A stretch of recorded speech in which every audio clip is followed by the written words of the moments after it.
Le Seigneur soit avec vous. Proclamation de l'Évangile de Jésus-Christ selon saint Marc.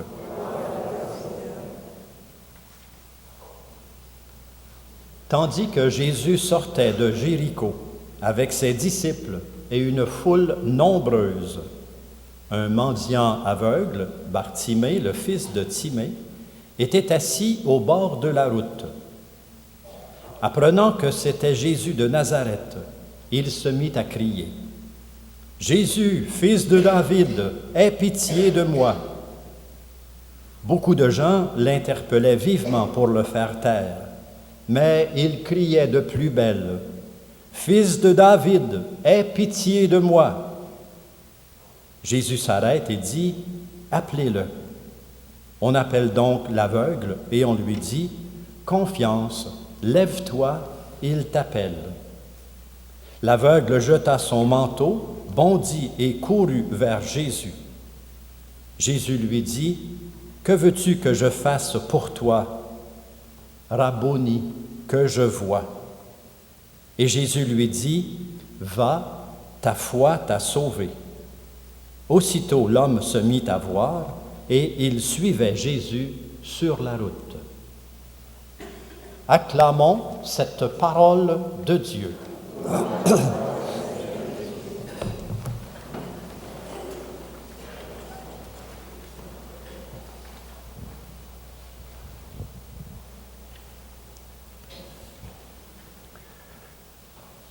Que ce soit dans nos expériences de foi ou dans nos expériences de prière, on a toujours besoin, pour nous fortifier, pour nous raffermir, parfois pour nous rassurer, on a toujours besoin de se référer à la parole de Dieu, et de savoir que Dieu, il est fidèle à ses promesses, que ce qu'il nous promet peut se réaliser.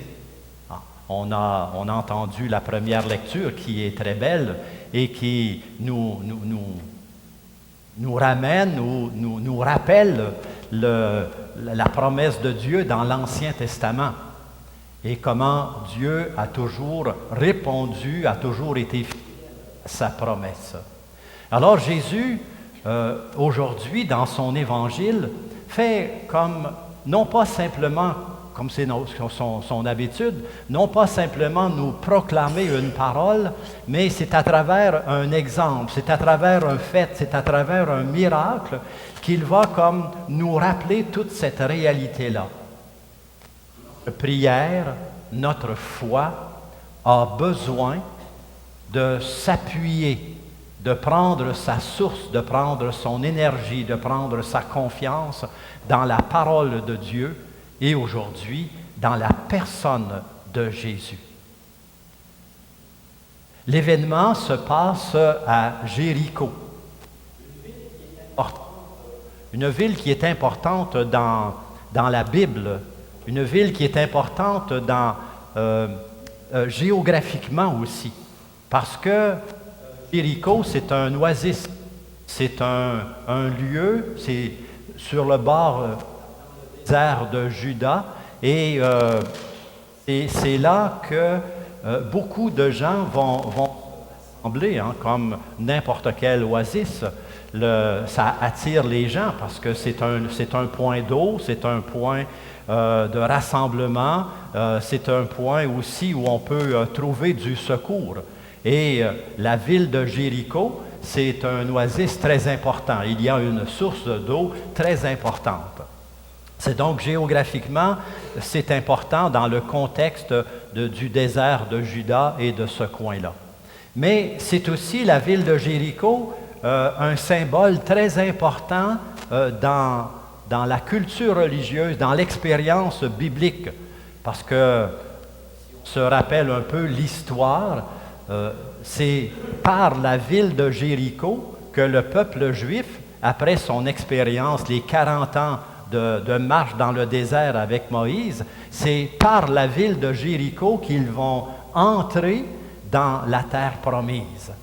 C'est donc là aussi un symbole puissant, un symbole très fort, où on rappelle que Dieu accomplit ses promesses, qu'il est fidèle à ses promesses.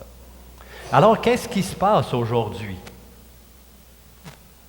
On voit, si on relit les quelques lignes de l'Évangile d'aujourd'hui, on s'aperçoit que Jésus sort de la ville. Si on relit attentivement, on peut, c'est quand même important. On dit, tandis que Jésus sortait de Jéricho avec ses disciples et une foule nombreuse, un mendiant aveugle, Bartimée, le fils de Timée, était assis au bord de la route. Alors, on essaie de s'imaginer la scène. Jésus sort de la ville, il est accompagné de ses disciples, il est accompagné aussi d'une foule nombreuse, une foule qui est bruyante, une foule qui manifeste, une foule qui peut chanter, une foule qui peut crier, parce que Jésus était un homme populaire et tout le monde voulait s'en approcher, tout le monde voulait l'acclamer. Et là, c'est ce premier élément de la scène décrit, on dit, il y avait sur le bord de la route un mendiant aveugle, Bartimée. Il était assis au bord de la route. Alors, dans notre imagination, essayez de remettre ça comme en concurrence, un face à l'autre. Un mendiant aveugle, assis sur le bord de la route, qui veut attirer l'attention de Jésus alors qu'il y a une foule nombreuse qui passe avec lui. On pourrait dire ses chances ne sont pas grandes de pouvoir attirer l'attention de Jésus. Parce que c'est une foule brillante, c'est un aveugle, c'est un mendiant, il est assis au bord de la route, il n'y a aucun moyen, on pourrait dire, sinon sa voix, d'attirer l'attention de Jésus. Je voudrais vous raconter une petite anecdote, un petit incident, une petite expérience que j'ai eue aussi dans une foule. Il y a plusieurs années, j'étais allé à Rome pour une visite. On avait eu une session de perfectionnement au niveau de la communauté et on voulait aller visiter Rome un peu. Et on avait la chance d'assister à une audience générale du pape. C'était le pape Jean-Paul II à ce moment-là. Et puis, il y avait sur la place Saint-Pierre, à peu près, on avait dit, autour de 60 000 ou 70 000 personnes.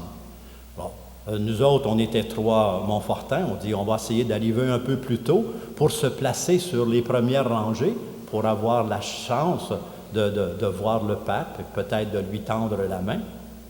Mais on s'est aperçu que les premières rangées dans une foule comme celle-là, c'est peut-être les places les pires. Parce qu'il y a beaucoup de monde en arrière de nous autres qui veulent aussi s'approcher et puis attirer l'attention du personnage, du pape en l'occurrence. Alors, quand le pape Jean-Paul II est arrivé, il arrivait en hélicoptère, parce que c'était l'été, il arrivait de Castel Gandolfo, il arrivait en hélicoptère, il prenait sa pape mobile, puis ensuite il circulait un peu dans les rangées, les barrières qui étaient faites. Quand le pape est arrivé, là, il y a eu comme un mouvement de foule. Tout le monde s'est mis à chanter, tout le monde s'est mis à crier, tout le monde s'est mis à taper des mains. Et là, tous les gens qui étaient en arrière de nous autres, ils ont commencé à vouloir se rapprocher pour avoir une chance. Et nous autres, sur la première rangée, là, ben j'ai dit, certains, on va se faire écraser. C'est pas possible, là, ça poussait et puis ça. Là, on s'est comme un petit peu protégé, on s'est écrasé un peu pour essayer de sauver notre vie, pour pas perdre le souffle. Et puis, le pape a pratiquement passé sans qu'on le voie. C'est pour vous dire que quand on est dans une foule nombreuse, une foule qui manifeste, c'est comme pratiquement impossible d'attirer l'attention. Ça prend comme un phénomène extraordinaire d'attirer l'attention du personnage qu'on veut voir. Et si je reviens au passage, au récit d'aujourd'hui, c'est un peu le phénomène. Jésus passe, accompagné d'une foule nombreuse de ses disciples, et il y a un pauvre mendiant. Il y a un pauvre mendiant qui se met à crier, qui crie sa prière. « Jésus, fils de David, aie pitié de moi. » Mais je pense que dans l'esprit d'aujourd'hui, Dieu qui est fidèle à sa promesse, Dieu qui entend notre prière, on veut faire ressortir cette espèce de contradiction, la faiblesse des moyens, la pauvreté de celui qui présente sa prière et la quasi-impossibilité que humainement cette prière soit entendue. La quasi-impossibilité humainement que cette prière soit entendue.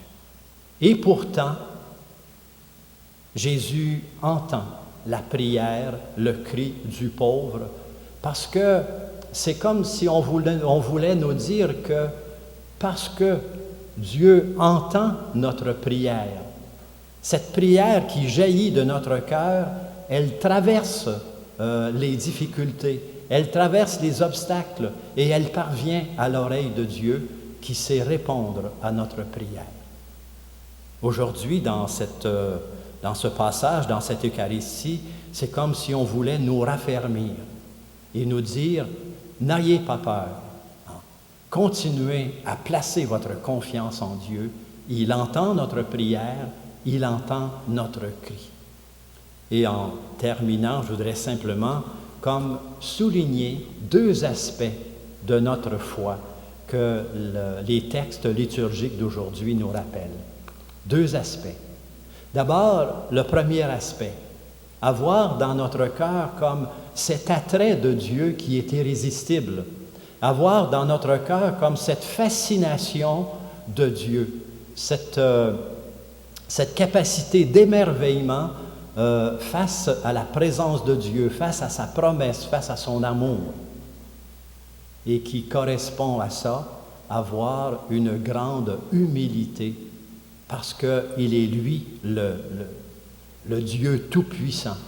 Il est lui la source d'amour. Et dans notre humilité, dans notre pauvreté, être capable de placer notre vie tout entière entre ses mains.